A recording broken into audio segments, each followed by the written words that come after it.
بسم اللہ الرحمن الرحیم۔ شروع اللہ کے نام سے جو رحمان و رحیم ہے۔ قاف والقرآن المجید بل عجبوا ان جاءهم منذر منهم فقال الكافرون هذا شيء عجيب أإذا متنا وكنا ترابا ذلك رجع بعيد۔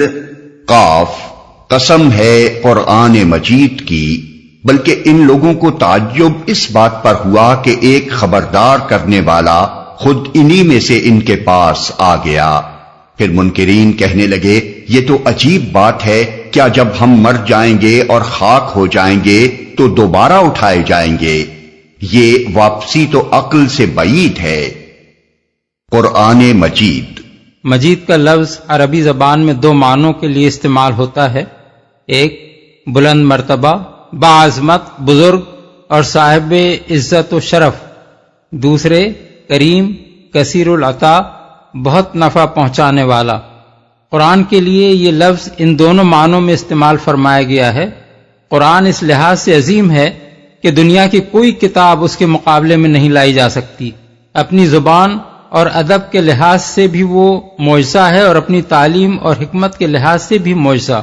جس وقت وہ نازل ہوا تھا اس وقت بھی انسان اس کے مانند کلام بنا کر لانے سے عاجز تھے اور آج بھی عاجز ہیں۔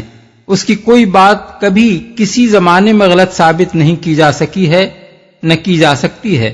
باطل نہ سامنے سے اس کا مقابلہ کر سکتا ہے، نہ پیچھے سے حملہ آور ہو کر اسے شکست دے سکتا ہے۔ اور اس لحاظ سے وہ کریم ہے کہ انسان جس قدر زیادہ اس سے رہنمائی حاصل کرنے کی کوشش کرے، اسی قدر زیادہ وہ اس کو رہنمائی دیتا ہے، اور جتنی زیادہ اس کی پیروی کرے اتنی زیادہ اسے دنیا اور آخرت کی بھلائیاں حاصل ہوتی چلی جاتی ہیں۔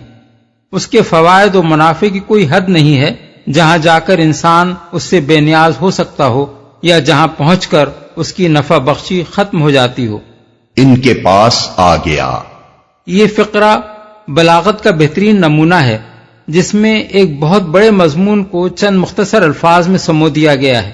قرآن کی قسم جس بات پر کھائی گئی ہے اسے بیان نہیں کیا گیا، اس کا ذکر کرنے کے بجائے بیچ میں ایک لطیف خلا چھوڑ کر آگے کی بات بلکہ سے شروع کر دی گئی ہے۔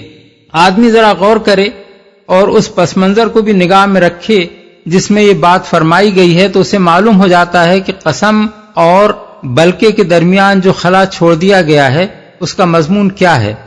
اس میں دراصل قسم جس بات پر کھائی گئی ہے وہ یہ ہے کہ اہل مکہ نے محمد صلی اللہ علیہ وسلم کی رسالت کو ماننے سے کسی معقول بنیاد پر انکار نہیں کیا ہے، بلکہ اس سراسر غیر معقول بنیاد پر کیا ہے کہ ان کی اپنی ہی جنس کے ایک بشر اور ان کی اپنی ہی قوم کے ایک فرد کا خدا کی طرف سے خبردار بن کر آ جانا ان کے نزدیک سخت قابل تعجب بات ہے۔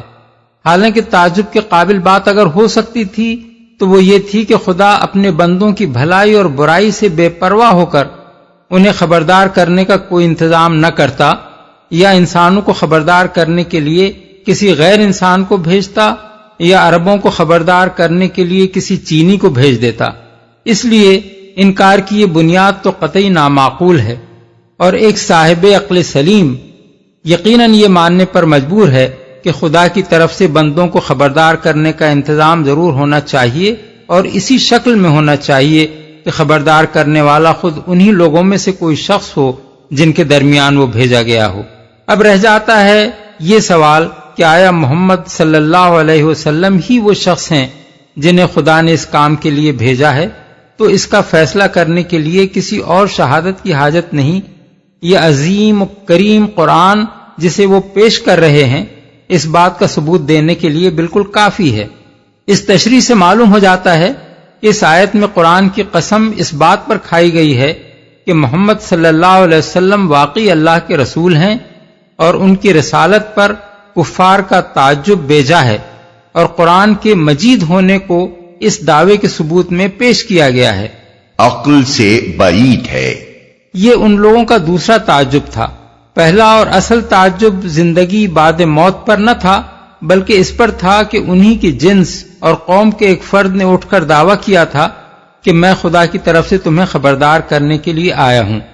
اس کے بعد مزید تعجب انہیں اس پر ہوا کہ وہ شخص انہیں جس چیز سے خبردار کر رہا تھا وہ یہ تھی کہ تمام انسان مرنے کے بعد اثر نو زندہ کیے جائیں گے اور ان سب کو اکٹھا کر کے اللہ کی عدالت میں پیش کیا جائے گا اور وہاں ان کے اعمال کا محاسبہ کرنے کے بعد جزا اور سزا دی جائے گی۔ قد علمنا ما تنقص الأرض منهم وعندنا كتاب حفيظ۔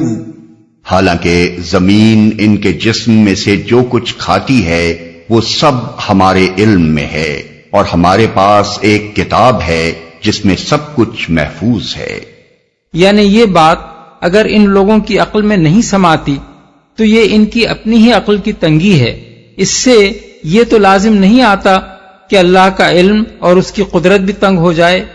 یہ سمجھتے ہیں کہ ابتدائے آفرینش سے قیامت تک مرنے والے بے شمار انسانوں کے جسم کے اجزاء جو زمین میں بکھر چکے ہیں اور آئندہ بکھرتے چلے جائیں گے، ان کو جمع کرنا کسی طرح ممکن نہیں ہے۔ لیکن واقعہ یہ ہے کہ ان میں سے ہر جز جس شکل میں جہاں بھی ہے اللہ تعالیٰ براہ راست اس کو جانتا ہے، اور مزید برآں اس کا پورا ریکارڈ اللہ کے دفتر میں محفوظ کیا جا رہا ہے، جس سے کوئی ایک ذرہ بھی چھوٹا ہوا نہیں ہے۔ جس وقت اللہ کا حکم ہوگا اسی وقت آنن فانن اس کے فرشتے اس ریکارڈ سے رجوع کر کے ایک ایک ذرے کو نکال لائیں گے اور تمام انسانوں کے وہی جسم پھر بنا دیں گے جن میں رہ کر انہوں نے دنیا کی زندگی میں کام کیا تھا۔ یہ آیت بھی من جملہ ان آیات کے ہے جن میں اس بات کی صراحت کی گئی ہے کہ آخرت کی زندگی نہ صرف یہ کہ ویسی ہی جسمانی زندگی ہوگی جیسی اس دنیا میں ہے، بلکہ جسم بھی ہر شخص کا وہی ہوگا جو اس دنیا میں تھا۔ اگر حقیقت یہ نہ ہوتی تو کفار کی بات کے جواب میں یہ کہنا بالکل بے معنی تھا کہ زمین تمہارے جسم میں سے جو کچھ کھاتی ہے وہ سب ہمارے علم میں ہے اور ذرے ذرے کا ریکارڈ موجود ہے۔ بل كذبوا بالحق لما جاءهم فهم في امر مريج۔ بلکہ ان لوگوں نے تو جس وقت حق ان کے پاس آیا اسی وقت اسے صاف جھٹلا دیا، اسی وجہ سے اب یہ الجھن میں پڑے ہوئے ہیں۔ اس مختصر سے فقرے میں بھی ایک بہت بڑا مضمون بیان کیا گیا ہے۔ اس کا مطلب یہ ہے کہ ان لوگوں نے صرف تعجب کرنے اور بعید از عقل ٹھہرانے پر ہی اکتفا نہ کیا، بلکہ جس وقت محمد صلی اللہ علیہ وسلم نے اپنی دعوت حق پیش کی اسی وقت بلا تعامل اسے قطعی جھوٹ قرار دے دیا۔ اس کا نتیجہ لازماً یہ ہونا تھا اور یہی ہوا کہ انہیں اس دعوت اور اس کے پیش کرنے والے رسول کے معاملے میں کسی ایک موقف پر قرار نہیں ہے۔ کبھی اس کو شاعر کہتے ہیں تو کبھی کاہن اور کبھی مجنون، کبھی کہتے ہیں کہ یہ جادوگر ہے اور کبھی کہتے ہیں کہ کسی نے اس پر جادو کر دیا ہے، کبھی کہتے ہیں کہ یہ اپنی بڑائی قائم کرنے کے لیے خود یہ چیز بنا لایا ہے، اور کبھی یہ الزام تراشتے ہیں کہ اس کے پس پشت کچھ دوسرے لوگ ہیں جو یہ کلام گھڑ گھڑ کر اسے دیتے ہیں۔ یہ متضاد باتیں خود ظاہر کرتی ہیں کہ یہ لوگ اپنے موقف میں بالکل الجھ کر رہ گئے ہیں۔ اس الجھن میں یہ ہرگز نہ پڑتے اگر جلد بازی کر کے نبی کو پہلے ہی قدم پر جھٹلا نہ دیتے اور بلا فکر و تامل ایک پیشگی فیصلہ صادر کر دینے سے پہلے سنجیدگی کے ساتھ غور کرتے کہ یہ دعوت کون پیش کر رہا ہے، کیا بات کہہ رہا ہے اور اس کے لیے دلیل کیا دے رہا ہے۔ ظاہر ہے کہ وہ شخص ان کے لیے اجنبی نہ تھا، کہیں سے اچانک ان کے درمیان نہ آ کھڑا ہوا تھا، ان کی اپنی ہی قوم کا فرد تھا، ان کا اپنا دیکھا بھالا آدمی تھا، یہ اس کی سیرت و کردار اور اس کی قابلیت سے ناواقف نہ تھے۔ ایسے آدمی کی طرف سے جب ایک بات پیش کی گئی تھی تو چاہے اسے فوراً قبول نہ کر لیا جاتا، مگر وہ اس کی مستحق بھی تو نہ تھی کہ سنتے ہی اسے رد کر دیا جاتا. پھر وہ بات بے دلیل بھی نہ تھی، وہ اس کے لیے دلائل پیش کر رہا تھا. چاہیے تھا کہ اس کے دلائل کھلے کانوں سے سنے جاتے اور تعصب کے بغیر ان کو جانچ کر دیکھا جاتا کہ وہ کہاں تک معقول ہیں. لیکن یہ روش اختیار کرنے کے بجائے جب ان لوگوں نے ضد میں آ کر ابتدا ہی میں اسے جھٹلا دیا تو اس کا نتیجہ یہ ہوا کہ ایک حقیقت تک پہنچنے کا دروازہ تو انہوں نے اپنے لیے خود بند کر لیا اور ہر طرف بھٹکتے پھرنے کے بہت سے راستے کھول لیے. اب یہ اپنی ابتدائی غلطی کو نباہنے کے لیے 10 متضاد باتیں تو بنا سکتے ہیں، مگر اس ایک بات کو سوچنے کے لیے بھی تیار نہیں ہے کہ نبی سچا بھی ہو سکتا ہے اور اس کی پیش کردہ بات حقیقت بھی ہو سکتی ہے. أَفَلَمْ يَنظُرُوا إِلَى السَّمَاءِ فَوْقَهُمْ كَيْفَ بَنَيْنَاهَا وَزَيَّنَّاهَا وَمَا لَهَا مِن فُرُوجٍ. اچھا تو کیا انہوں نے کبھی اپنے اوپر آسمان کی طرف نہیں دیکھا کس طرح ہم نے اسے بنایا اور آراستہ کیا اور اس میں کہیں کوئی رخنہ نہیں ہے. اچھا اوپر کی 5 آیتوں میں کفار مکہ کے موقف کی نامعقولیت واضح کرنے کے بعد اب بتایا جا رہا ہے کہ آخرت کی جو خبر محمد صلی اللہ علیہ وسلم نے دی ہے اس کی صحت کے دلائل کیا ہیں. اس مقام پر یہ بات اچھی طرح سمجھ لینی چاہیے کہ کفار جن 2 باتوں پر تعجب کا اظہار کر رہے تھے ان میں سے ایک یعنی محمد صلی اللہ علیہ وسلم کی نبوت کے برحق ہونے کی 2 دلیلیں ابتدا ہی میں دی جا چکی ہیں. اول یہ کہ وہ تمہارے سامنے قرآن مجید پیش کر رہے ہیں جو ان کے نبی ہونے کا کھلا ہوا ثبوت ہے. دوم یہ کہ وہ تمہاری اپنی ہی جنس اور قوم اور برادری کے آدمی ہیں، اچانک آسمان سے یا کسی دوسری سرزمین سے نہیں آ گئے ہیں کہ تمہارے لیے ان کی زندگی اور سیرت و کردار کو جانچ کر یہ تحقیق کرنا مشکل ہو کہ وہ قابل اعتماد آدمی ہیں یا نہیں، اور یہ قرآن ان کا اپنا گھڑا ہوا کلام ہو بھی سکتا ہے یا نہیں. اس لیے ان کے دعوی نبوت پر تمہارا تعجب بیجا ہے. یہ استدلال تفصیل کے ساتھ پیش کرنے کے بجائے 2 مختصر اشاروں کی شکل میں بیان کیا گیا ہے، کیونکہ جس زمانے میں محمد صلی اللہ علیہ وسلم خود مکے میں کھڑے ہو کر ان لوگوں کو قرآن سنا رہے تھے جو بچپن سے جوانی اور ادھیڑ عمر تک آپ کی ساری زندگی دیکھے ہوئے تھے، اس وقت ان اشاروں کی پوری تفصیل ماحول کے ہر شخص پر آپ ہی واضح تھی. اس لیے اس کو چھوڑ کر اب تفصیلی استدلال اس دوسری بات کی صداقت پر کیا جا رہا ہے جس کو وہ لوگ عجیب اور عقل سے بعید کہہ رہے تھے. آراستہ کیا. یہاں آسمان سے مراد وہ پورا عالم بالا ہے جسے انسان شب و روز اپنے اوپر چھایا ہوا دیکھتا ہے، جس میں دن کو سورج چمکتا ہے اور رات کو چاند اور بے حد و حساب تارے روشن نظر آتے ہیں، جسے آدمی برہنہ آنکھی سے دیکھے تو حیرت طاری ہو جاتی ہے، لیکن اگر دوربین لگا لے تو ایک ایسی وسیع و عریض کائنات اس کے سامنے آتی ہے جو ناپیدا کنار ہے، کہیں سے شروع ہو کر کہیں ختم ہوتی نظر نہیں آتی. ہماری زمین سے لاکھوں گنے بڑے عظیم الشان سیارے اس کے اندر گیندوں کی طرح گھوم رہے ہیں. ہمارے سورج سے ہزاروں درجہ زیادہ روشن تارے اس میں چمک رہے ہیں. ہمارا یہ پورا نظام شمسی اس کی صرف ایک کہکشاں یعنی گیلیکسی کے ایک کونے میں پڑا ہوا ہے.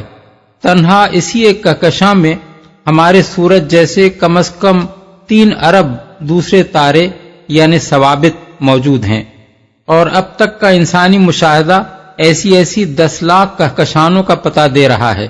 ان لاکھوں کہکشانوں میں سے ہماری قریب ترین ہمسایہ کہکشاں اتنے فاصلے پر واقع ہے کہ اس کی روشنی 1,86,000 میل فی سیکنڈ کی رفتار سے چل کر 10 لاکھ سال میں زمین تک پہنچتی ہے. یہ تو کائنات کے صرف اس حصے کی وسعت کا حال ہے جو اب تک انسان کے علم اور اس کے مشاہدے میں آئی ہے. خدا کی خدائی کس قدر وسیع ہے اس کا کوئی اندازہ ہم نہیں کر سکتے. ہو سکتا ہے کہ انسان کی معلوم کائنات اس پوری کائنات کے مقابلے میں وہ نسبت بھی نہ رکھتی ہو جو قطرے کو سمندر سے ہے. اس عظیم کارگاہ ہست و بود کو جو خدا وجود میں لایا ہے اس کے بارے میں زمین پر رینگنے والا یہ چھوٹا سا حیوان ناطق جس کا نام انسان ہے، اگر یہ حکم لگائے کہ وہ اسے مرنے کے بعد دوبارہ پیدا نہیں کر سکتا تو یہ اس کی اپنی ہی عقل کی تنگی ہے۔ کائنات کے خالق کی قدرت اس سے کیسے تنگ ہو جائے گی؟ کوئی رخنا نہیں ہے۔ یعنی اپنی اس حیرت انگیز وسعت کے باوجود یہ عظیم الشان نظام کائنات ایسا مسلسل اور مستحکم ہے اور اس کی بندش اتنی چست ہے کہ اس میں کسی جگہ کوئی دراڑ یا شگاف نہیں ہے اور اس کا تسلسل کہیں جا کر ٹوٹ نہیں جاتا۔ اس چیز کو ایک مثال سے اچھی طرح سمجھا جا سکتا ہے۔ جدید زمانے کے ریڈیائی حیرتدانوں نے ایک کہکشانی نظام کا مشاہدہ کیا ہے جسے وہ منبع 3 جیم 295 یعنی سورس 3C 295 کے نام سے تعبیر کرتے ہیں۔ اس کے متعلق ان کا اندازہ یہ ہے کہ اس کی جو شعاعیں اب ہم تک پہنچ رہی ہیں وہ 4 ارب سال سے بھی زیادہ مدت پہلے اس میں سے روانہ ہوئی ہوں گی۔ اس بعید ترین فاصلے سے ان شعاعوں کا زمین تک پہنچنا آخر کیسے ممکن ہوتا اگر زمین اور اس کہکشاں کے درمیان کائنات کا تسلسل کسی جگہ سے ٹوٹا ہوا ہوتا اور اس کی بندش میں کہیں شگاف پڑا ہوا ہوتا؟ اللہ تعالیٰ اس حقیقت کی طرف اشارہ کر کے دراصل یہ سوال آدمی کے سامنے پیش کرتا ہے کہ میری کائنات کے اس نظام میں جب تم ایک ذرا سے رکھنے کی نشاندہی بھی نہیں کر سکتے تو میری قدرت میں اس کمزوری کا تصور کہاں سے تمہارے دماغ میں آ گیا کہ تمہاری مہلت امتحان ختم ہو جانے کے بعد تم سے حساب لینے کے لیے میں تمہیں پھر زندہ کر کے اپنے سامنے حاضر کرنا چاہوں تو نہ کر سکوں گا؟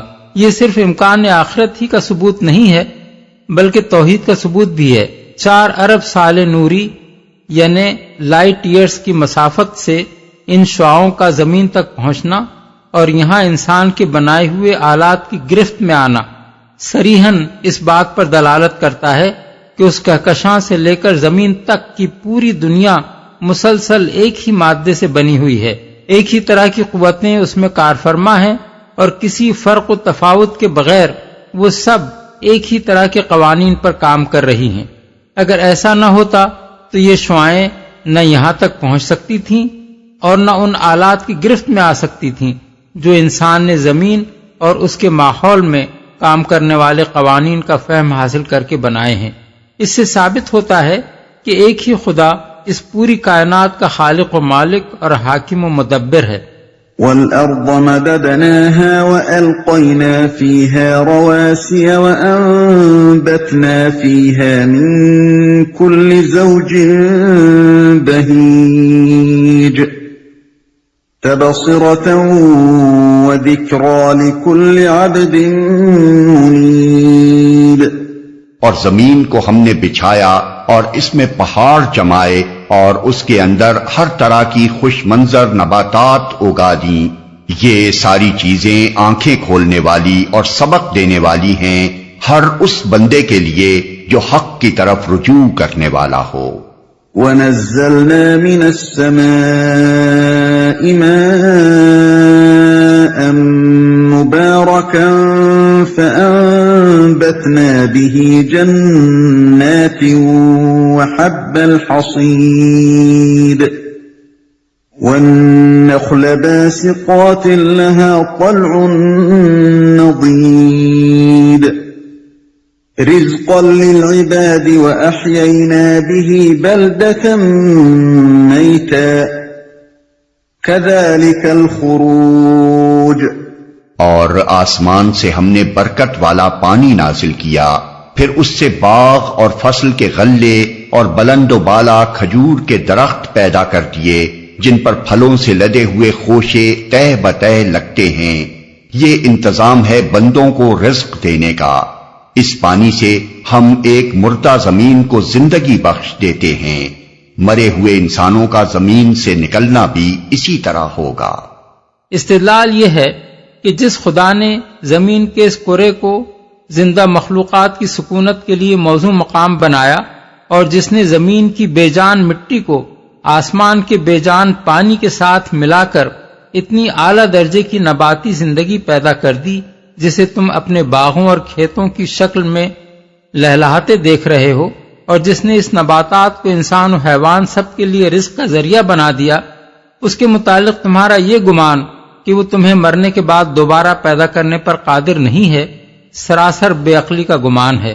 تم اپنی آنکھوں سے آئے دن دیکھتے ہو کہ ایک علاقہ بالکل خشک اور بے جان پڑا ہوا ہے، بارش کا ایک چھینٹا پڑتے ہی اس کے اندر سے یکایک زندگی کے چشمے پھوٹ نکلتے ہیں، مدتوں کی مری ہوئی جڑیں یکلخت جی اٹھتی ہیں، اور طرح طرح کے حشرات الارض زمین کی تہوں سے نکل کر اچھل کود شروع کر دیتے ہیں۔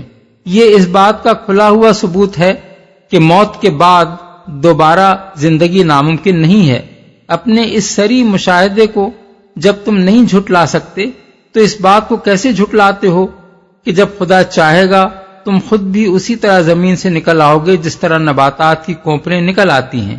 اس سلسلے میں یہ بات قابل ذکر ہے کہ عرب کی سرزمین میں بہت سے علاقے ایسے ہیں جہاں بسا اوقات 5-5 برس بارش نہیں ہوتی، بلکہ کبھی کبھی اس سے بھی زیادہ مدت گزر جاتی ہے اور آسمان سے قطرہ تک نہیں ٹپکتا۔ اتنے طویل زمانے تک تپتے ہوئے ریگستانوں میں گھاس کی جڑوں اور حشرات الارض کا زندہ رہنا قابل تصور نہیں ہے۔ اس کے باوجود جب وہاں کسی وقت تھوڑی سی بارش بھی ہو جاتی ہے تو گھاس نکل آتی ہے اور حشرات الارض جی اٹھتے ہیں۔ اس لیے عرب کے لوگ اس استدلال کو ان لوگوں کی بنسبت زیادہ اچھی طرح سمجھ سکتے ہیں جنہیں اتنی طویل خشک سالی کا تجربہ نہیں ہوتا۔ كذبت قبلهم قوم نوح وأصحاب الرس وثمود وعاد وفرعون وإخوان لوط وأصحاب الأيكة وقوم تبع كل كذب الرسل فحق وعيد۔ ان سے پہلے نوح کی قوم اور اصحاب الرس اور سمود اور عاد اور فرعون اور لوط کے بھائی اور ایکا والے اور تبا کی قوم کے لوگ بھی جھٹلا چکے ہیں۔ ہر ایک نے رسولوں کو جھٹلایا اور آخر کار میری وعید ان پر چسپاں ہو گئی۔ اصحاب الرس، اس سے پہلے سورہ فرقان آیت 38 میں اصحاب الرس کا ذکر گزر چکا ہے، اور دوسری مرتبہ اب یہاں ان کا ذکر ہو رہا ہے، مگر دونوں جگہ انبیاء کو جھٹلانے والی قوموں کے سلسلے میں صرف ان کا نام ہی لیا گیا ہے، کوئی تفصیل ان کے قصے کی بیان نہیں کی گئی ہے۔ عرب کی روایات میں الرس کے نام سے 2 مقام معروف ہیں، ایک نجد میں، دوسرا شمالی حجاز میں۔ ان میں نجد کا الرس زیادہ مشہور ہے اور اشعار جاہلیت میں زیادہ تر اسی کا ذکر ملتا ہے۔ اب یہ تعین کرنا مشکل ہے کہ اصحاب الرس ان دونوں میں سے کس جگہ کے رہنے والے تھے۔ ان کے قصے کی بھی کوئی قابل اعتماد تفصیل کسی روایت میں نہیں ملتی۔ زیادہ سے زیادہ بس اتنی بات صحت کے ساتھ کہی جا سکتی ہے کہ یہ کوئی ایسی قوم تھی جس نے اپنے نبی کو کنویں میں پھینک دیا تھا، لیکن قرآن مجید میں جس طرح ان کی طرف محض ایک اشارہ کر کے چھوڑ دیا گیا ہے، اس سے خیال ہوتا ہے کہ نزول قرآن کے زمانے میں اہل عرب بالعموم اس قوم اور اس کے قصے سے واقف تھے اور بعد میں یہ روایات تاریخ میں محفوظ نہ رہ سکیں۔ فرعون، قوم فرعون کے بجائے صرف فرعون کا نام لیا گیا ہے کیونکہ وہ اپنی قوم پر اس طرح مسلط تھا کہ اس کے مقابلے میں قوم کی کوئی آزادانہ رائے اور عزیمت باقی نہیں رہی تھی۔ جس گمراہی کی طرف وہ جاتا تھا قوم اس کے پیچھے گھسٹتی چلی جاتی تھی۔ اس بنا پر پوری قوم کی گمراہی کے ذمہ دار تنہا اس شخص کو قرار دیا گیا۔ جہاں قوم کے لیے رائے اور عمل کی آزادی موجود ہو وہاں اپنے اعمال کا بوجھ وہ خود اٹھاتی ہے، اور جہاں ایک آدمی کی آمریت نے قوم کو بے بس کر رکھا ہو وہاں وہی ایک آدمی پوری قوم کے گناہوں کا بار اپنے سر لے لیتا ہے۔ اس کا یہ مطلب نہیں ہے کہ فرد واحد پر یہ بوجھ لد جانے کے بعد قوم سبکدوش ہو جاتی ہے، نہیں، قوم پر اس صورت میں اس اخلاقی کمزوری کی ذمہ داری عائد ہوتی ہے کہ اس نے کیوں اپنے اوپر ایک آدمی کو اس طرح مسلط ہونے دیا۔ اسی چیز کی طرف سورہ زخرف آیت 54 میں اشارہ کیا گیا ہے کہ فَاسْتَخَفَّ قَوْمَهُ فَأَطَاعُوهُ إِنَّهُمْ كَانُوا قَوْمًا فَاسِقِينَ۔ یعنی فرعون نے اپنی قوم کو ہلکا سمجھا اور انہوں نے اس کی اطاعت کی، در حقیقت وہ تھے ہی فاسق لوگ۔ جھٹلا چکے ہیں، یعنی ان سب نے اپنے رسولوں کی رسالت کو بھی جھٹلایا اور ان کی دی ہوئی اس خبر کو بھی جھٹلایا کہ تم مرنے کے بعد پھر اٹھائے جاؤ گے۔ رسولوں کو جھٹلایا، اگرچہ ہر قوم نے صرف اس رسول کو جھٹلایا جو اس کے پاس بھیجا گیا تھا، مگر چونکہ وہ اس خبر کو جھٹلا رہی تھی جو تمام رسول بالاتفاق پیش کرتے رہے ہیں، اس لیے ایک رسول کو جھٹلانا در حقیقت تمام رسولوں کو جھٹلا دینا تھا۔ علاوہ بریں ان قوموں میں سے ہر ایک نے محض اپنے ہاں آنے والے رسول ہی کی رسالت کا انکار نہ کیا تھا، بلکہ وہ سرے سے یہی بات ماننے کے لیے تیار نہ تھیں کہ انسانوں کی ہدایت کے لیے کوئی انسان اللہ تعالی کی طرف سے مامور ہو کر آ سکتا ہے۔ اس لیے وہ نفس رسالت کی منکر تھیں، اور ان میں سے کسی کا جرم بھی صرف ایک رسول کی تکذیب تک محدود نہ تھا۔ وعید ان پر چسپاں ہو گئی۔ یہ آخرت کے حق میں تاریخی استدلال ہے۔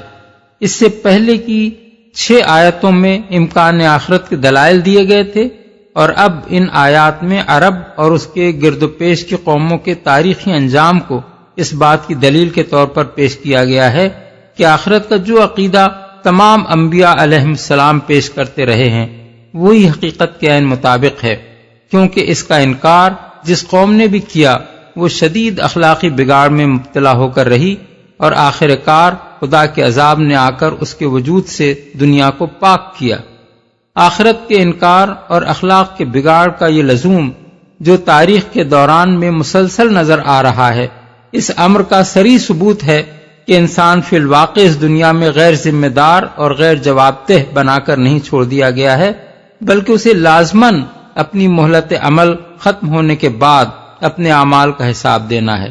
اسی لیے تو جب کبھی وہ اپنے آپ کو غیر ذمہ دار سمجھ کر دنیا میں کام کرتا ہے، اس کی پوری زندگی تباہی کے راستے پر چل پڑتی ہے۔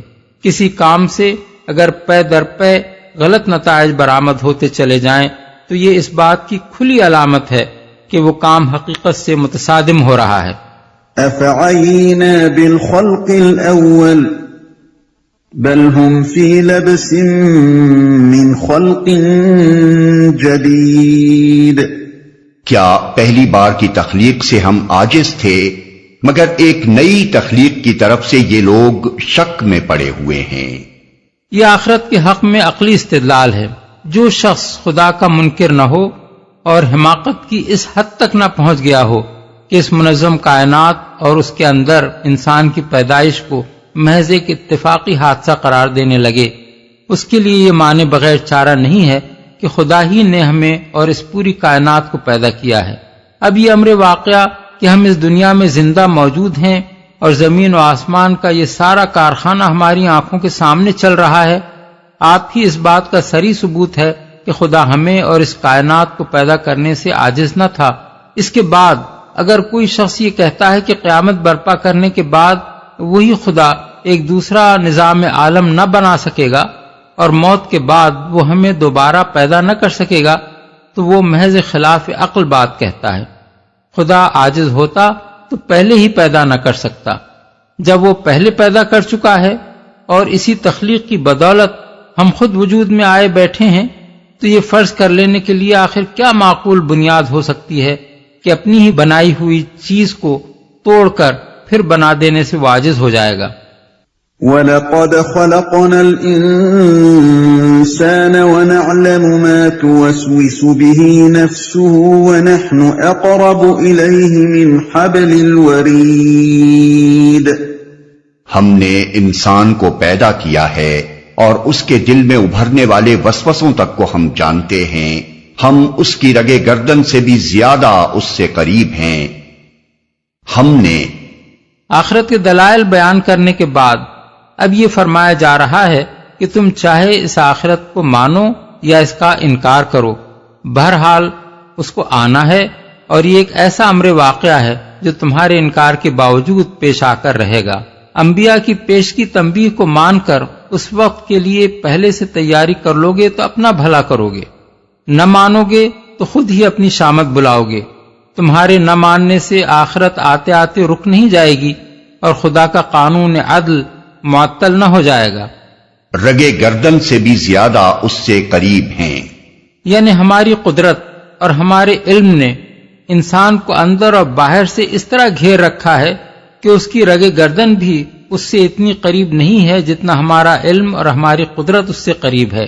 اس کی بات سننے کے لیے ہمیں کہیں سے چل کر نہیں آنا پڑتا، اس کے دل میں آنے والے خیالات تک کو ہم براہ راست جانتے ہیں۔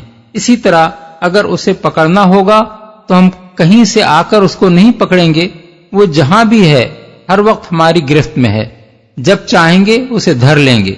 إذ يتلقى المتلقيان عن اليمين وعن الشمال قعيد ما يلفظ من قول إلا لديه رقيب عتيد۔ اور ہمارے اس براہ راست علم کے علاوہ دو کاتب اس کے دائیں اور بائیں بیٹھے ہر چیز ثبت کر رہے ہیں، کوئی لفظ اس کی زبان سے نہیں نکلتا جسے محفوظ کرنے کے لیے ایک حاضر باش نگراں موجود نہ ہو۔ یعنی ایک طرف تو ہم خود براہ راست انسان کی حرکات و سکنات اور اس کے خیالات کو جانتے ہیں، دوسری طرف ہر انسان پر دو فرشتے مامور ہیں جو اس کی ایک ایک بات کو نوٹ کر رہے ہیں اور اس کا کوئی قول و فعل ان کے ریکارڈ سے نہیں چھوٹتا۔ اس کے معنی یہ ہیں کہ جس وقت اللہ تعالیٰ کی عدالت میں انسان کی پیشی ہوگی اس وقت اللہ کو خود بھی معلوم ہوگا کہ کون کیا کر کے آیا ہے، اور اس پر شہادت دینے کے لیے دو گواہ بھی موجود ہوں گے جو اس کے اعمال کا دستاویزی ثبوت لا کر سامنے رکھ دیں گے۔ یہ دستاویزی ثبوت کس نوعیت کا ہوگا اس کا ٹھیک ٹھیک تصور کرنا تو ہمارے لیے مشکل ہے، مگر جو حقائق آج ہمارے سامنے آ رہے ہیں انہیں دیکھ کر یہ بات بالکل یقینی معلوم ہوتی ہے کہ جس فضا میں انسان رہتا اور کام کرتا ہے اس میں ہر طرف اس کی آوازیں، اس کی تصویریں اور اس کی حرکات و سکنات کے نقوش ذرے ذرے پر ثبت ہو رہے ہیں، اور ان میں سے ہر چیز کو بعینہ ہی انہی شکلوں اور آوازوں میں دوبارہ اس طرح پیش کیا جا سکتا ہے کہ اصل اور نقل میں ذرہ برابر فرق نہ ہو۔ انسان یہ کام نہایت ہی محدود پیمانے پر آلات کی مدد سے کر رہا ہے، لیکن خدا کے فرشتے نہ ان آلات کے محتاج ہیں نہ ان قیود سے مقید۔ انسان کا اپنا جسم اور اس کے گرد و پیش کی ہر چیز ان کی ٹیپ اور ان کی فلم ہے جس پر وہ ہر آواز اور ہر تصویر کو اس کی نازک ترین تفصیلات کے ساتھ جوں کہ توں ثبت کر سکتے ہیں، اور قیامت کے روز آدمی کو اس کے اپنے کانوں سے اس کی اپنی آواز میں اس کی وہ باتیں سنوا سکتے ہیں جو وہ دنیا میں کرتا تھا، اور اس کی اپنی آنکھوں سے اس کے اپنے تمام کرتوتوں کی چلتی پھرتی تصویریں دکھا سکتے ہیں جن کی صحت سے انکار کرنا اس کے لیے ممکن نہ رہے۔ اس مقام پر یہ بات بھی اچھی طرح سمجھ لینی چاہیے کہ اللہ تعالیٰ آخرت کی عدالت میں کسی شخص کو محض اپنے ذاتی علم کی بنا پر سزا نہ دے گا، بلکہ عدل کی تمام شرائط پوری کر کے اس کو سزا دے گا۔ اسی لیے دنیا میں ہر شخص کے اقوال و افعال کا مکمل ریکارڈ تیار کرایا جا رہا ہے تاکہ اس کی کارگزاریوں کا پورا ثبوت ناقابل انکار شہادتوں سے فراہم ہو جائے۔ وَجَاءَتْ سَكْرَةُ الْمَوْتِ بِالْحَقِّ ذَلِكَ مَا كُنْتَ مِنْهُ تَحِيدُ۔ پھر دیکھو وہ موت کی جانکنی حق لے کر آ پہنچی، یہ وہی چیز ہے جس سے تو بھاگتا تھا۔ موت کی جانکنی حق لے کر آ پہنچی۔ حق لے کر آ پہنچنے سے مراد یہ ہے کہ موت کی جانکنی وہ نقطہ آغاز ہے جہاں سے وہ حقیقت کھلنی شروع ہو جاتی ہے جس پر دنیا کی زندگی میں پردہ پڑا ہوا تھا۔ اس مقام سے آدمی وہ دوسرا عالم صاف دیکھنے لگتا ہے جس کی خبر انبیاء علیہ السلام نے دی تھی۔ یہاں آدمی کو یہ بھی معلوم ہو جاتا ہے کہ آخرت بالکل برحق ہے، اور یہ حقیقت بھی اس کو معلوم ہو جاتی ہے کہ زندگی کے اس دوسرے مرحلے میں وہ نیک بخت کی حیثیت سے داخل ہو رہا ہے یا بدبخت کی حیثیت سے، جس سے تو بھاگتا تھا۔ یعنی یہ وہی حقیقت ہے جس کو ماننے سے تو کنی کتراتا تھا۔ تو چاہتا تھا کہ دنیا میں بے نتھے بیل کی طرح چھوٹا پھرے اور مرنے کے بعد کوئی دوسری زندگی نہ ہو جس میں تجھے اپنے اعمال کا خمیازہ بھگتنا پڑے۔ اسی لیے آخرت کے تصور سے تو دور بھاگتا تھا اور کسی طرح یہ ماننے کے لیے تیار نہ تھا کہ کبھی یہ عالم بھی برپا ہونا ہے۔ اب دیکھ لے، یہ وہی دوسرا عالم تیرے سامنے آ رہا ہے۔ وَنُفِخَ فِي الصُّورِ ذَلِكَ يَوْمُ الْوَعِيدِ، اور پھر سور پھونکا گیا، یہ ہے وہ دن جس کا تجھے خوف دلایا جاتا تھا۔ اس سے مراد وہ نفخ سور ہے جس کے ساتھ ہی تمام مرے ہوئے لوگ دوبارہ حیات جسمانی پا کر اٹھ کھڑے ہوں گے۔ وَجَاءَتْ كُلُّ نَفْسٍ مَّعَهَا سَائِقٌ وَشَهِيدٌ، ہر شخص اس حال میں آ گیا کہ اس کے ساتھ ایک ہانک کر لانے والا ہے اور ایک گواہی دینے والا۔ اغلب یہ ہے کہ اس سے مراد وہی دو فرشتے ہیں جو دنیا میں اس شخص کے قول و عمل کا ریکارڈ مرتب کرنے کے لیے مامور رہے تھے۔ قیامت کے روز جب سور کی آواز بلند ہوتے ہی ہر انسان اپنے مرقد سے اٹھے گا تو فوراً وہ دونوں فرشتے آ کر اسے اپنے چارج میں لے لیں گے۔ ایک اسے عدالت گاہ خداوندی کی طرف ہانکتا ہوا لے چلے گا اور دوسرا اس کا نامہ اعمال ساتھ لیے ہوئے ہوگا۔ لَقَدْ كُنْتَ فِي غَفْلَةٍ مِّنْ هَذَا فَكَشَفْنَا عَنْكَ غِطَاءَكَ فَبَصَرُكَ الْيَوْمَ حَدِيدٌ، اس چیز کی طرف سے تو غفلت میں تھا، ہم نے وہ پردہ ہٹا دیا جو تیرے آگے پڑا ہوا تھا، اور آج تیری نگاہ خوب تیز ہے۔ یعنی اب تو تجھے خوب نظر آ رہا ہے کہ وہ سب کچھ یہاں موجود ہے جس کی خبر خدا کے نبی تجھے دیتے تھے۔ وَقَالَ قَرِينُهُ هَذَا مَا لَدَيَّ عَتِيدٌ أَلْقِيَا فِي جَهَنَّمَ كُلَّ كَفَّارٍ عَنِيدٍ مَنَّاعٍ لِلْخَيْرِ مُعْتَدٍ مُرِيبٍ الذي جعل مع الله إلها آخر فألقياه في العذاب الشديد۔ اس کے ساتھی نے عرض کیا، یہ جو میری سپردگی میں تھا حاضر ہے۔ حکم دیا گیا، پھینک دو جہنم میں ہر کٹے کافر کو جو حق سے عناد رکھتا تھا، خیر کو روکنے والا اور حد سے تجاوز کرنے والا تھا، شک میں پڑا ہوا تھا اور اللہ کے ساتھ کسی دوسرے کو خدا بنائے بیٹھا تھا۔ ڈال دو اسے سخت عذاب میں، یہ جو میری سپردگی میں تھا حاضر ہے۔ بعض مفسرین نے اس کا مطلب یہ بیان کیا ہے کہ ساتھی سے مراد وہ فرشتہ ہے جسے آیت نمبر 21 میں گواہی دینے والا فرمایا گیا ہے۔ وہ کہے گا کہ یہ اس شخص کا نامہ اعمال میرے پاس تیار ہے۔ کچھ دوسرے مفسرین کہتے ہیں کہ ساتھی سے مراد وہ شیطان ہے جو دنیا میں اس شخص کے ساتھ لگا ہوا تھا۔ وہ عرض کرے گا کہ یہ شخص جس کو میں نے اپنے قابو میں کر کے جہنم کے لیے تیار کیا تھا اب آپ کی خدمت میں حاضر ہے۔ مگر سیاق و سباق سے زیادہ مناسبت رکھنے والی تفسیر وہ ہے جو قتادہ اور ابن زید سے منقول ہے۔ وہ کہتے ہیں کہ ساتھی سے مراد ہانک کر لانے والا فرشتہ ہے اور وہی عدالت الہی میں پہنچ کر عرض کرے گا کہ یہ شخص جو میری سپردگی میں تھا سرکار کی پیشی میں حاضر ہے۔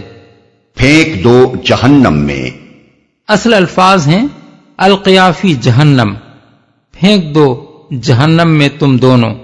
سلسلہ کلام خود بتا رہا ہے کہ یہ حکم ان دونوں فرشتوں کو دیا جائے گا جنہوں نے مرقد سے اٹھتے ہی مجرم کو گرفتار کیا تھا اور لا کر عدالت میں حاضر کر دیا تھا۔ کٹے کافر، اصل میں لفظ کفار استعمال ہوا ہے جس کے دو معنی ہیں، ایک سخت ناشکرا، دوسرے سخت منکر حق۔ خیر کو روکنے والا۔ خیر کا لفظ عربی زبان میں مال کے لیے بھی استعمال ہوتا ہے اور بھلائی کے لیے بھی۔ پہلے معنی کے لحاظ سے مطلب یہ ہے کہ وہ اپنے مال میں سے کسی کا حق ادا نہ کرتا تھا، نہ خدا کا نہ بندوں کا۔ دوسرے معنی کے لحاظ سے مطلب یہ ہوگا کہ وہ بھلائی کے راستے سے خود ہی رک جانے پر اکتفا نہ کرتا تھا بلکہ دوسروں کو بھی اس سے روکتا تھا۔ دنیا میں خیر کے لیے سد راہ بنا ہوا تھا، اپنی ساری قوتیں اس کام میں صرف کر رہا تھا کہ نیکی کسی طرح پھیلنے نہ پائے۔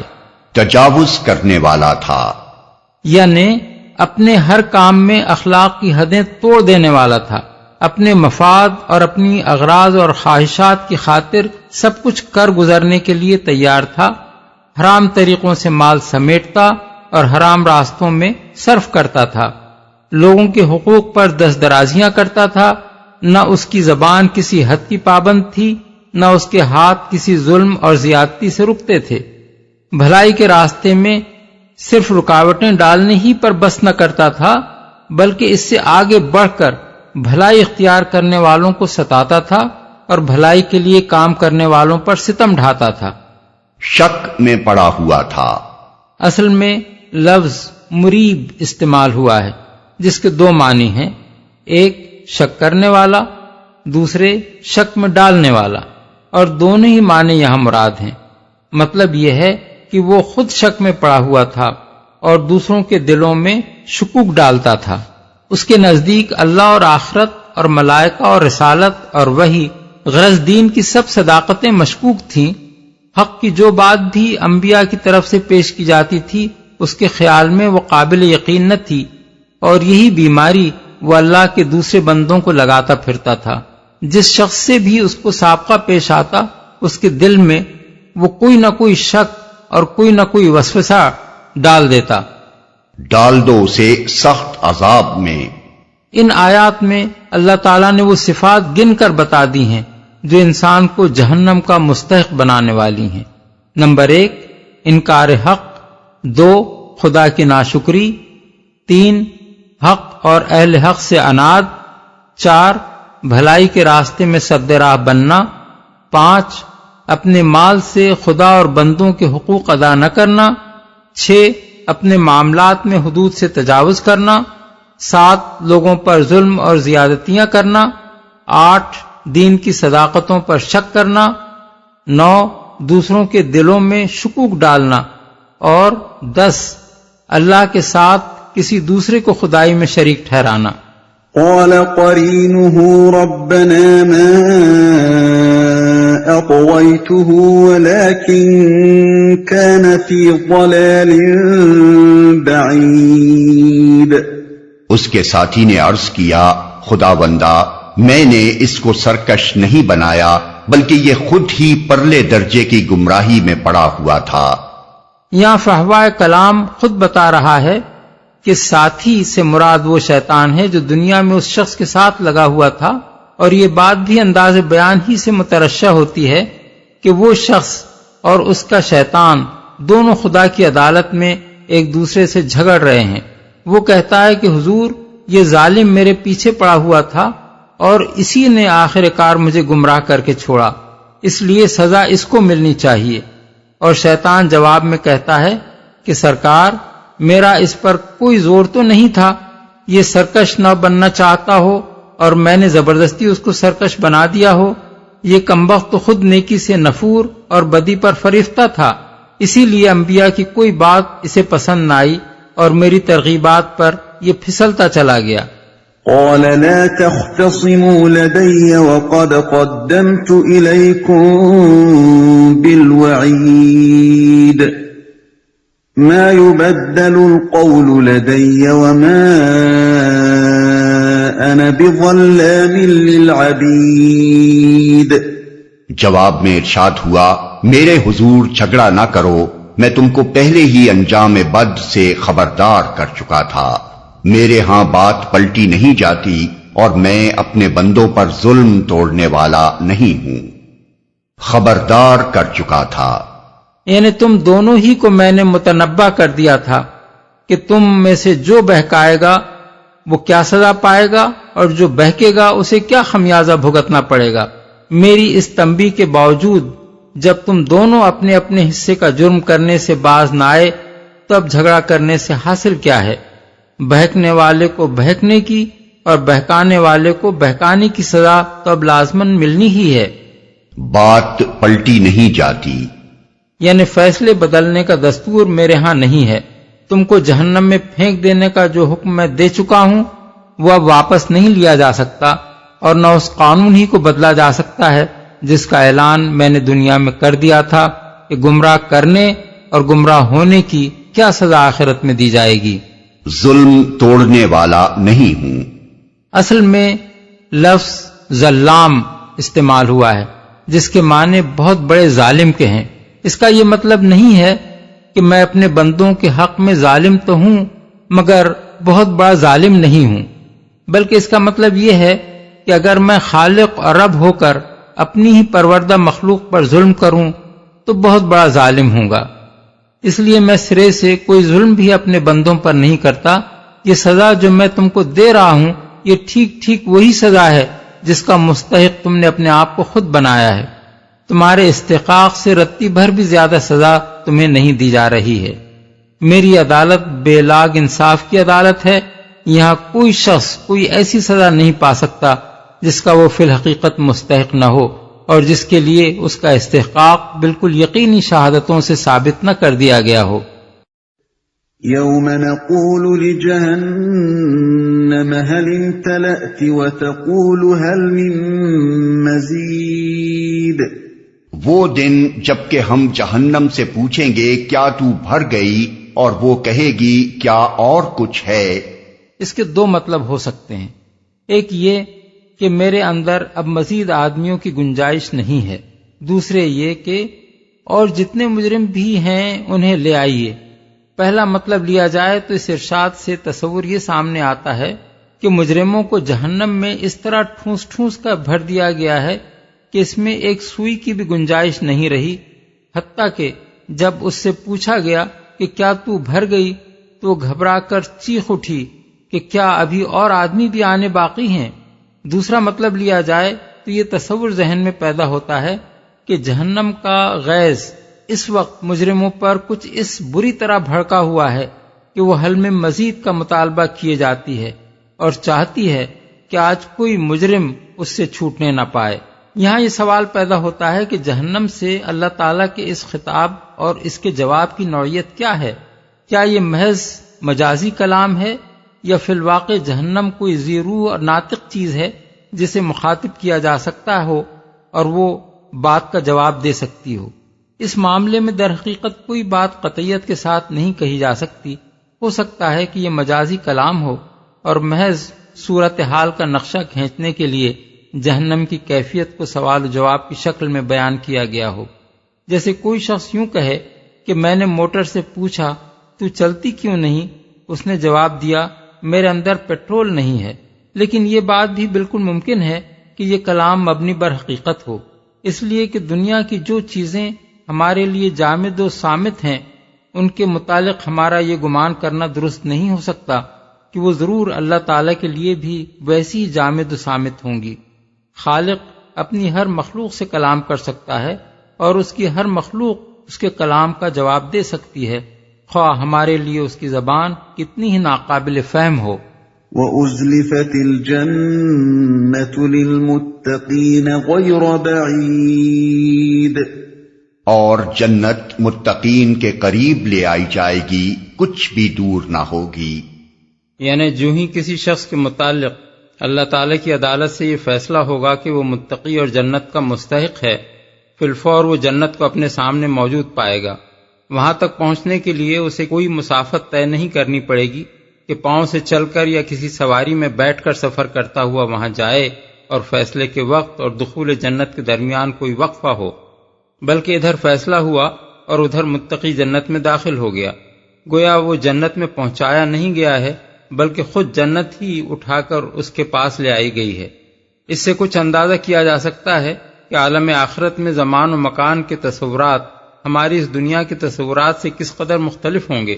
جلدی اور دیر اور دوری اور نزدیکی کہ وہ سارے مفہومات وہاں بے معنی ہوں گے جن سے ہم اس دنیا میں واقف ہیں۔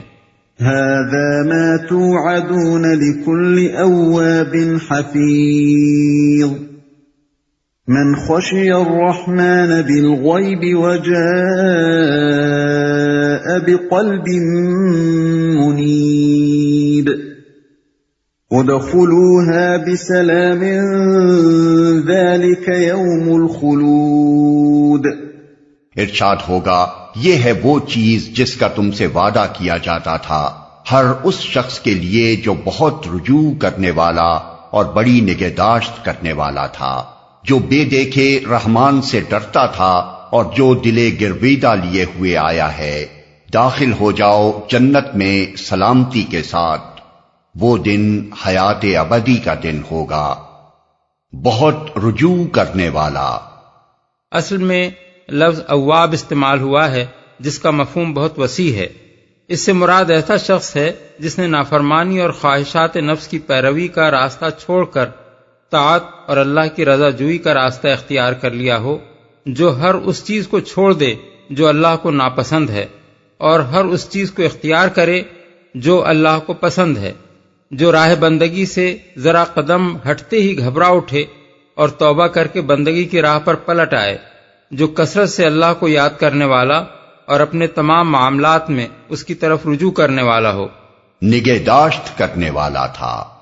اصل میں لفظ حفیظ استعمال ہوا ہے جس کے معنی ہے حفاظت کرنے والا۔ اس سے مراد ایسا شخص ہے جو اللہ کے حدود اور اس کے فرائض اور اس کی حرمتوں اور اس کی سپرد کی ہوئی امانتوں کی حفاظت کرے، جو ان حقوق کی نگہداشت کرے جو اللہ کی طرف سے اس پر عائد ہوتے ہیں، جو اس عہد و پیمان کی نگہداشت کرے جو ایمان لا کر اس نے اپنے رب سے کیا ہے، جو اپنے اوقات اور اپنی قوتوں اور محنتوں اور کوششوں کی پاسبانی کرے کہ ان میں سے کوئی چیز غلط کاموں میں ضائع نہ ہو، جو توبہ کر کے اس کی حفاظت کرے اور اسے پھر نہ ٹوٹنے دے، جو ہر وقت اپنا جائزہ لے کر دیکھتا رہے کہ کہیں میں اپنے قول یا فعل میں اپنے رب کی نافرمانی تو نہیں کر رہا ہوں۔ رحمان سے ڈرتا تھا، یعنی باوجود اس کے کہ رحمان اس کو کہیں نظر نہ آتا تھا اور اپنے حواس سے کسی طرح بھی وہ اس کو محسوس نہ کر سکتا تھا، پھر بھی وہ اس کی نافرمانی کرتے ہوئے ڈرتا تھا۔ اس کے دل پر دوسری محسوس طاقتوں اور علانیہ نظر آنے والی زوراور ہستیوں کے خوف کی بنسبت اس اندیکھے رحمان کا خوف زیادہ غالب تھا، اور یہ جانتے ہوئے بھی کہ وہ رحمان ہے، اس کی رحمت کے بھروسے پر وہ گناہگار نہیں بنا بلکہ ہمیشہ اس کی ناراضی سے ڈرتا ہی رہا۔ اس طرح یہ آیت مومن کی دو اہم اور بنیادی خوبیوں کی طرف اشارہ کرتی ہے، ایک یہ کہ وہ محسوس نہ ہونے اور نظر نہ آنے کے باوجود خدا سے ڈرتا ہے، دوسرے یہ کہ وہ خدا کی صفت رحمت سے اچھی طرح واقف ہونے کے باوجود گناہوں پر جری نہیں ہوتا۔ یہی دو خوبیاں اسے اللہ کے ہاں قدر کا مستحق بناتی ہیں۔ اس کے علاوہ اس میں ایک اور لطیف نکتہ بھی ہے جسے امام رازی نے بیان کیا ہے، وہ یہ کہ عربی زبان میں ڈر کے لیے خوف اور خشیت دو لفظ استعمال ہوتے ہیں جن کے مفہوم میں ایک باریک فرق ہے۔ خوف کا لفظ بالعموم اس ڈر کے لیے استعمال ہوتا ہے جو کسی کی طاقت کے مقابلے میں اپنی کمزوری کے احساس کی بنا پر آدمی کے دل میں پیدا ہو، اور خشیت اس ہیبت کے لیے بولتے ہیں جو کسی کی عظمت کے تصور سے آدمی کے دل پر طاری ہو۔ یہاں خوف کے بجائے خشیت کا لفظ استعمال فرمایا گیا ہے، جس سے یہ بتانا مقصود ہے کہ مومن کے دل میں اللہ کا ڈر محض اس کی سزا کے خوف ہی سے نہیں ہوتا، بلکہ اس سے بھی بڑھ کر اللہ کی عظمت و بزرگی کا احساس اس پر ہر وقت ایک ہیبت طاری کیے رکھتا ہے۔ دل گرویدہ لیے ہوئے آیا ہے۔ اصل الفاظ ہیں قلب منیب، لے کر آیا ہے۔ منیب انابت سے ہے جس کے معنی ایک طرف رخ کرنے اور بار بار اسی کی طرف پلٹنے کے ہیں، جیسے قطب نما کی سوئی ہمیشہ قطب ہی کی طرف رخ کیے رہتی ہے، اور آپ خواہ کتنا ہی ہلائیں جلائیں وہ ہر پھر کر پھر قطب ہی کی سمت میں آ جاتی ہے۔ بس قلب منیب سے مراد ایسا دل ہے جو ہر طرف سے رخ پھیر کر ایک اللہ کی طرف مڑ گیا، اور پھر زندگی بھر جو احوال بھی اس پر گزرے ان میں وہ بار بار اسی کی طرف پلٹتا رہا۔ اسی مفہوم کو ہم نے دل گرویدہ کے الفاظ سے ادا کیا ہے۔ اس سے معلوم ہوا کہ اللہ کے ہاں اصلی قدر اس شخص کی ہے جو محض زبان سے نہیں بلکہ پورے خلوص کے ساتھ سچے دل سے اسی کا ہو کر رہ جائے۔ جنت میں سلامتی کے ساتھ۔ اصل الفاظ ہیں ادخلوها بسلام۔ سلام کو اگر سلامتی کے معنی میں لیا جائے تو اس کا مطلب یہ ہے کہ ہر قسم کے رنج و غم اور فکر اور آفات سے محفوظ ہو کر اس جنت میں داخل ہو جاؤ، اور اگر اسے سلام ہی کے معنی میں لیا جائے تو مطلب یہ ہوگا کہ آؤ اس جنت میں اللہ اور اس کے ملائکہ کی طرف سے تم کو سلام ہے۔ ان آیات میں اللہ تعالیٰ نے وہ صفات بتا دی ہیں جن کی بنا پر کوئی شخص جنت کا مستحق ہوتا ہے، اور وہ ہیں: نمبر 1 تقوی، 2 رجوع الی اللہ، 3 اللہ سے اپنے تعلق کے نگہداشت، 4 اللہ کو دیکھے بغیر اور اس کی رحیمی پر یقین رکھنے کے باوجود اس سے ڈرنا، اور 5 قلب منیب لیے ہوئے اللہ کے ہاں پہنچنا، یعنی مرتے دم تک انابت کی روش پر قائم رہنا۔ لهم ما يشاءون فيها ولدينا مزيد، وہاں ان کے لیے وہ سب کچھ ہوگا جو وہ چاہیں گے، اور ہمارے پاس اس سے زیادہ بھی بہت کچھ ان کے لیے ہے۔ یعنی جو کچھ وہ چاہیں گے وہ تو ان کو ملے گا ہی، مگر اس پر مزید ہم انہیں وہ کچھ بھی دیں گے جس کا کوئی تصور تک ان کے ذہن میں نہیں آیا ہے کہ وہ اس کے حاصل کرنے کی خواہش کریں۔ وَكَمْ أَهْلَكْنَا قَبْلَهُمْ مِنْ قَرْنٍ هُمْ أَشَدُّ مِنْهُمْ بَطْشًا فَنَقَّبُوا فِي الْبِلَادِ هَلْ مِنْ مَحِيصٍ إِنَّ فِي ذَلِكَ لَذِكْرَى لِمَنْ كَانَ لَهُ قَلْبٌ أَوْ أَلْقَى السَّمْعَ وَهُوَ شَهِيدٌ۔ ہم ان سے پہلے بہت سی قوموں کو ہلاک کر چکے ہیں جو ان سے بہت زیادہ طاقتور تھیں، اور دنیا کے ملکوں کو انہوں نے چھان مارا تھا، پھر کیا وہ کوئی جائے پناہ پا سکے؟ اس تاریخ میں عبرت کا سبق ہے ہر اس شخص کے لیے جو دل رکھتا ہو یا جو توجہ سے بات کو سنے۔ چھان مارا تھا یعنی صرف اپنے ملک ہی میں وہ زور آور نہ تھیں بلکہ دنیا کے دوسرے ملکوں میں بھی وہ جا گھسی تھیں، اور ان کی طاقت کا سلسلہ روئے زمین پر دور دور تک پہنچا ہوا تھا۔ کوئی جائے پناہ پا سکے، یعنی جب خدا کی طرف سے ان کی پکڑ کا وقت آیا تو کیا ان کی وہ طاقت ان کو بچا سکی، اور کیا دنیا میں پھر کہیں ان کو پناہ مل سکی؟ اب آخر تم کس بھروسے پر یہ امید رکھتے ہو کہ خدا کے مقابلے میں بغاوت کر کے تمہیں کہیں پناہ مل جائے گی؟ جو توجہ سے بات کو سنے۔ بالفاظ دیگر، جو یا تو خود اپنی گرہ کی اتنی عقل رکھتا ہو کہ صحیح بات سوچے، یا نہیں تو غفلت و تعصب سے اتنا پاک ہو کہ جب دوسرا کوئی شخص اسے حقیقت سمجھائے تو وہ کھلے کانوں سے اس کی بات سنے، یہ نہ ہو کہ سمجھانے والے کی آواز کان کے پردے پر سے گزر رہی ہے اور سننے والے کا دماغ کسی اور طرف مشغول ہے۔ وَلَقَدْ خَلَقْنَا السَّمَاوَاتِ وَالْأَرْضَ وَمَا بَيْنَهُمَا فِي 6 أَيَّامٍ وَمَا مَسَّنَا مِن لُغُوبٍ۔ ہم نے زمین اور آسمانوں کو اور ان کے درمیان کی ساری چیزوں کو 6 دنوں میں پیدا کر دیا، اور ہمیں کوئی تکان لاحق نہ ہوئی۔ فاصبر على ما يقولون وسبح بحمد ربك قبل طلوع الشمس وقبل الغروب ومن الليل فسبحه وأدبار السجود۔ پس اے نبی، جو باتیں یہ لوگ بناتے ہیں ان پر صبر کرو، اور اپنے رب کی حمد کے ساتھ اس کی تسبیح کرتے رہو، طلوع آفتاب اور غروب آفتاب سے پہلے اور رات کے وقت پھر اس کی تسبیح کرو، اور سجدہ ریزیوں سے فارغ ہونے کے بعد بھی صبر کرو۔ یعنی امر واقعہ یہ ہے کہ یہ پوری کائنات ہم نے 6 دن میں بنا ڈالی ہے، اور اس کو بنا کر ہم تھک نہیں گئے ہیں کہ اس کی تعمیر نو کرنا ہمارے بس میں نہ رہا ہو۔ اب اگر یہ نادان لوگ تم سے زندگی بعد موت کی خبر سن کر تمہارا مذاق اڑاتے ہیں اور تمہیں دیوانہ قرار دیتے ہیں تو اس پر صبر کرو، ٹھنڈے دل سے ان کی ہر بیہودہ بات کو سنو، اور جس حقیقت کے بیان کرنے پر تم مامور کیے گئے ہو اسے بیان کرتے چلے جاؤ۔ اس آیت میں ضمناً ایک لطیف طنز یہود و نصارہ پر بھی ہے، جن کی بائبل میں یہ افسانہ گھڑا گیا ہے کہ خدا نے 6 دنوں میں زمین و آسمان کو بنایا اور 7ویں دن آرام کیا۔ پیدائش باب 2 آیت 2۔ اگرچہ اب مسیحی پادری اس بات سے شرمانے لگے ہیں اور انہوں نے کتاب مقدس کے اردو ترجمے میں آرام کیا کو فارغ ہوا سے بدل دیا ہے، مگر کنگ جیمز کی مستند انگریزی بائبل میں and he rested on the seventh day کے الفاظ صاف موجود ہیں، اور یہی الفاظ اس ترجمے میں بھی پائے جاتے ہیں جو 1954 میں یہودیوں نے فلیڈلفیا سے شائع کیا ہے۔ عربی ترجمے میں بھی فاستراح فی الیوم السابع کے الفاظ ہیں۔ سجدہ ریزیوں سے فارغ ہونے کے بعد بھی یہ ہے وہ ذریعہ جس سے آدمی کو یہ طاقت حاصل ہوتی ہے کہ دعوت حق کی راہ میں اسے خواہ کیسے ہی دل شکن اور روح فرسا حالات سے سابقہ پیش آئے، اور اس کی کوششوں کا خواہ کوئی ثمرہ بھی حاصل ہوتا نظر نہ آئے، پھر بھی وہ پورے عزم کے ساتھ زندگی بھر کلمہ حق بلند کرنے اور دنیا کو خیر کی طرف بلانے کی سعی جاری رکھے۔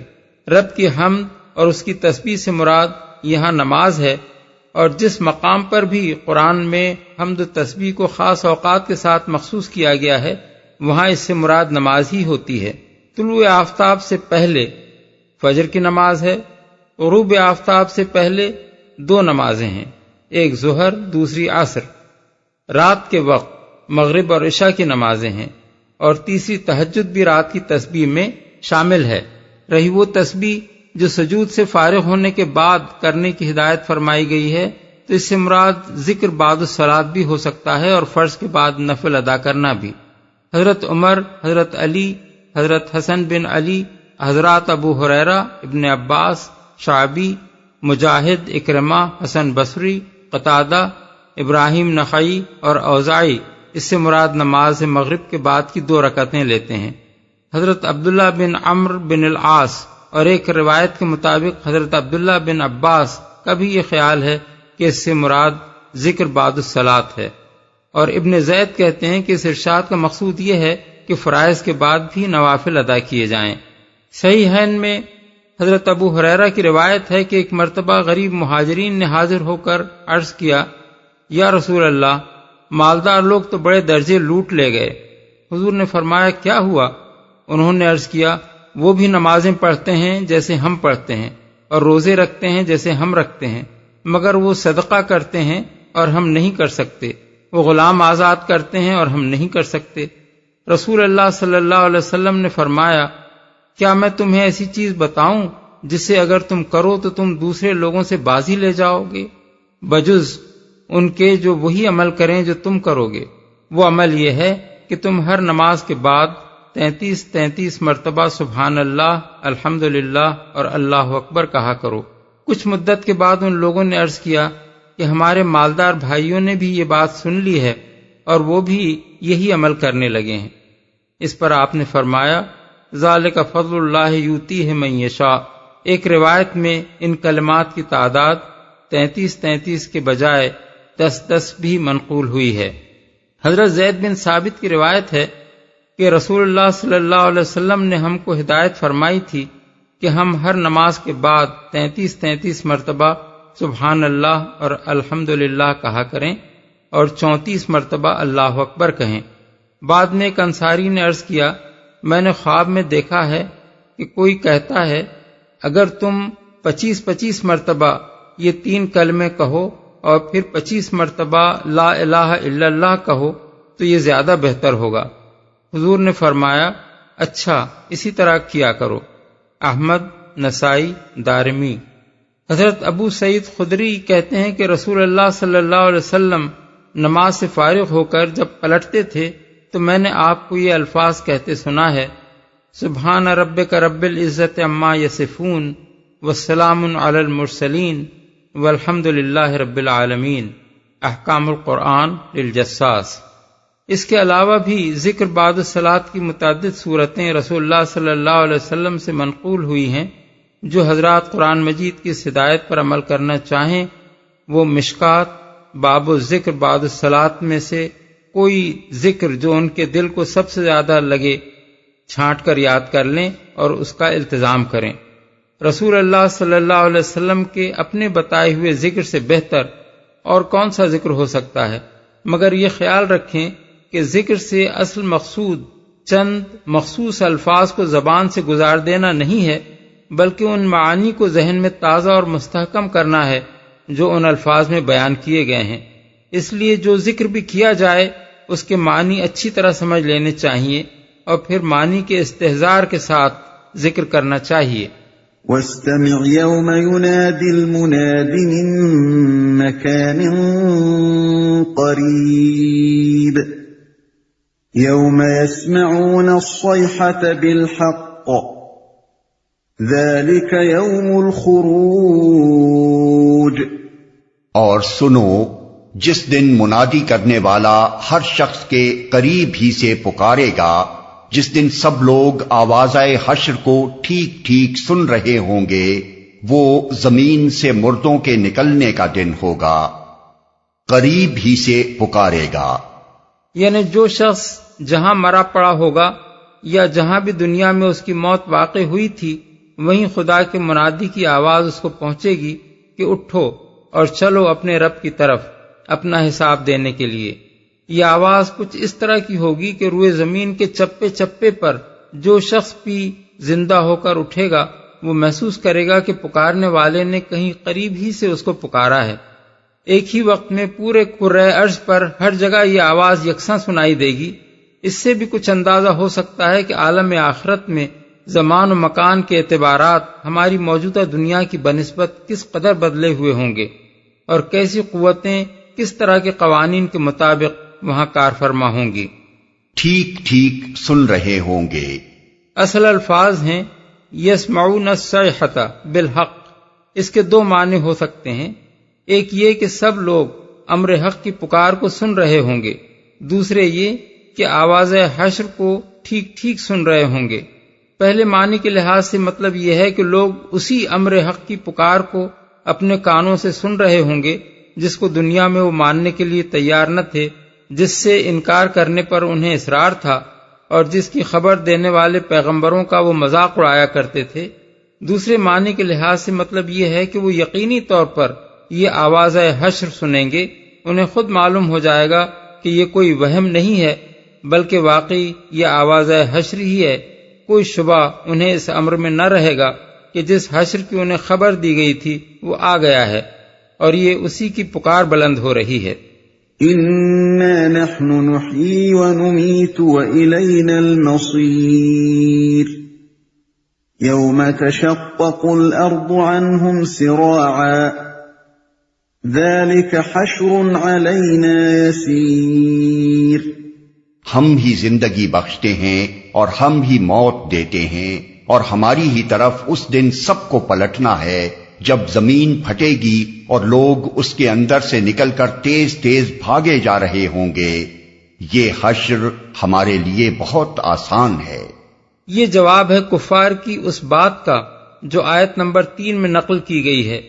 وہ کہتے تھے بھلا یہ کیسے ہو سکتا ہے کہ جب ہم مر کر خاک ہو چکے ہوں اس وقت ہمیں پھر سے زندہ کر کے اٹھا کھڑا کیا جائے۔ یہ واپسی تو بعید از عقل و امکان ہے۔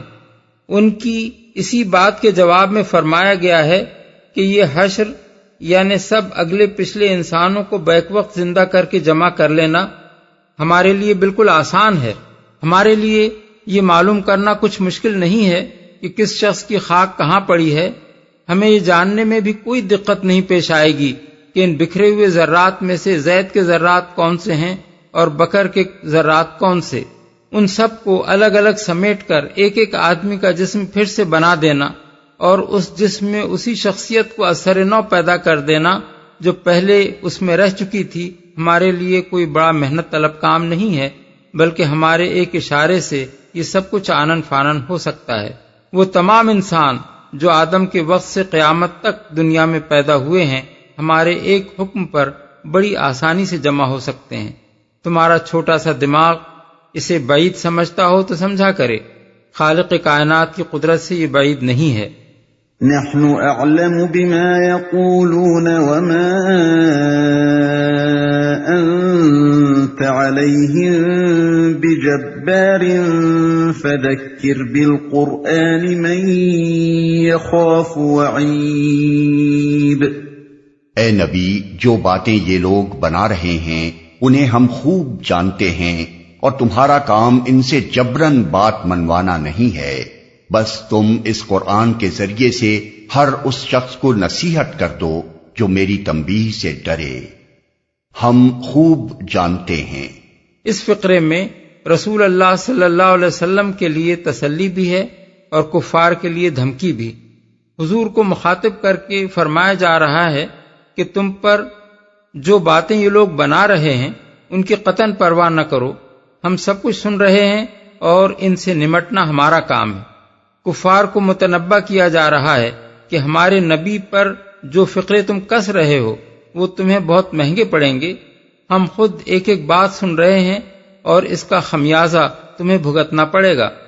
جو میری تنبیہ سے ڈرے، اس کا یہ مطلب نہیں ہے کہ نبی صلی اللہ علیہ وسلم جبراً لوگوں سے اپنی بات منوانا چاہتے تھے اور اللہ تعالیٰ نے آپ کو اس سے روک دیا، بلکہ دراصل یہ بات حضور کو مخاطب کر کے کفار کو سنائی جا رہی ہے، گویا ان سے یہ کہا جا رہا ہے کہ ہمارا نبی تم پر جبار بنا کر تو نہیں بھیجا گیا ہے، اس کا کام زبردستی تمہیں مومن بنانا نہیں ہے کہ تم نہ ماننا چاہو اور وہ جبراً تم سے منوائے۔ اس کی ذمہ داری تو بس اتنی ہے کہ جو متنبہ کرنے سے ہوش میں آ جائے اسے قرآن سنا کر حقیقت سمجھا دے۔ اب اگر تم نہیں مانتے تو نبی تم سے نہیں نمٹے گا بلکہ ہم تم سے نمٹیں گے۔